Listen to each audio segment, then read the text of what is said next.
Depuis plusieurs jours, l'armée nationale, appuyée par les jeunes patriotes de résistance, gagne du terrain dans les affrontements face au positionnement rebelle du M23 et leurs alliés rwandais. On parle d'une dizaine de villages qui ont été récupérés dans le Massissi.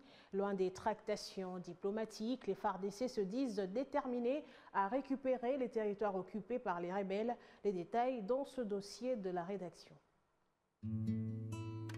Des nouvelles du front sont satisfaisantes depuis près d'une semaine.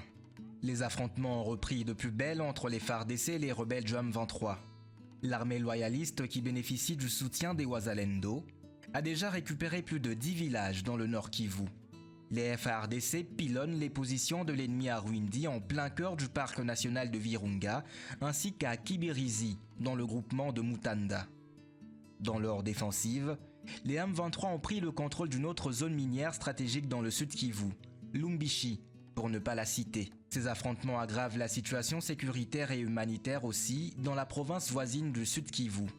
Les bombardements touchent notamment l'agglomération de Minova et ses environs, qui accueille des dizaines de milliers de déplacés et reste l'une des rares zones approvisionnant encore la ville de Goma. Les combattants du M23 opposent une résistance farouche, mais les FARDC maintiennent la pression. Longtemps accusée de laxisme, l'armée congolaise semble cette fois-ci plus déterminée que jamais. Les FARDC appuyés par les Wazalendo tentent de toutes leurs forces de déloger les rebelles et leurs alliés des zones occupées. Cette détermination renouvelée est en partie due au manque de progrès sur le front diplomatique. Les initiatives de médiation, en particulier le processus de Nairobi et de Luanda, étant au point mort.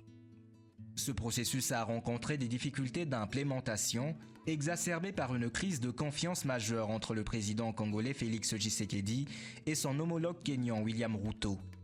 En visite à Washington, le président kényan a été reçu à la Maison-Blanche en partenaire privilégié.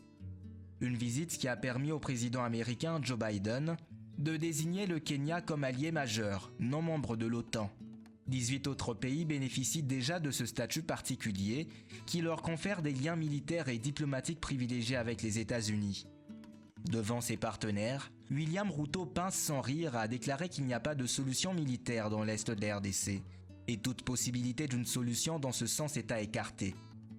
Il a de ce fait annoncé le début du dialogue entre les rebelles du M23 soutenus par le Rwanda et le pouvoir de Kinshasa, auprès duquel il avait dépêché son ministre des Affaires étrangères pour voir comment commencer d'ici peu le dit dialogue sous le processus de Nairobi. The Nairobi peace process, which is a dialogue process, or in the Luanda peace process, which is also a dialogue process, or even a combination of both. We still believe that the solution to the challenges of Eastern DRC do not lie in use of military force, but lie in a consultative dialogue process, and the instruments are available. The sooner we access, the sooner we use the instruments of dialogue, consultation that are in place, the sooner we will solve that problem. Pour le président kényan, cette crise est congolaise. Ça ne devrait pas être un problème du Rwanda. En attendant une rencontre diplomatique, Kinshasa ne baisse pas les bras. Les autorités congolaises affirment qu'elles n'ont jamais totalement abandonné l'option militaire, surtout en raison du manque d'efforts de Kigali pour retirer ses troupes toujours présentes sur le sol congolais. Un soutien d'État a été apporté aux militaires qui se retrouvent sur les lignes de front. Un renforcement qui vise à intensifier la pression sur le M23 et à préparer le terrain pour l'entrée en scène prochaine des troupes de la communauté de développement de l'Afrique australe, la SADC. Les sources au sein de cette force assurent que l'acheminement du matériel militaire va s'accélérer dans les semaines à venir, offrant ainsi un soutien logistique et stratégique aux opérations en cours. La province du Nord Kivu compte à ce jour plus de 3 millions de déplacés suite à la guerre d'agression qu'impose à la RDC son voisin le Rwanda, sous couvert du M23.